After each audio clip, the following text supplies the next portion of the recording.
ഇത് കുട്ടികൾക്കും വലിയവർക്കും ഒക്കെ ഇഷ്ടപ്പെടുന്ന അടിപൊളി പലഹാരമാണ്. ഇത് നേന്ത്രപ്പഴം വെച്ചാണ് ഉണ്ടാക്കുന്നത്. 2 മുട്ടയും. അതിനായിട്ട് നേന്ത്രപ്പഴം ഇങ്ങനെ നന്നായിട്ട് ഒന്ന് ചെറുതാക്കി അരിഞ്ഞ് എടുക്കുക. ഇത് ഒന്ന് വേവിച്ചെടുക്കണം.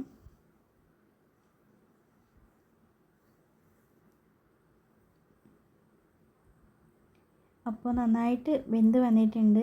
ഇതിനി മാറ്റി വെക്കാം. ഇനി ഒരു ജാറിലേക്ക് പഞ്ചസാര ഒന്ന് പൊടിച്ചെടുക്കണം.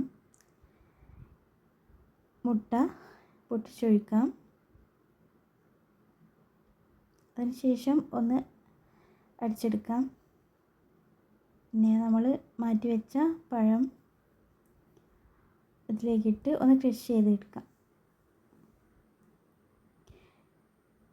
ഇനി ഒരു പാൻ അടുപ്പത്ത് വെച്ചിട്ട് അതിലൊഴിച്ച് 10 മിനിറ്റ് ഇങ്ങനെയും 2 മിനിറ്റ് മറിച്ചിട്ടും വേവിച്ചെടുക്കാം. അപ്പോൾ ഇതാണ് പലഹാരം. അടിപൊളി ടേസ്റ്റാണ്. കുട്ടികൾക്കൊക്കെ ഭയങ്കര ഇഷ്ടപ്പെടും. അപ്പോൾ ട്രൈ ചെയ്ത് നോക്കുക.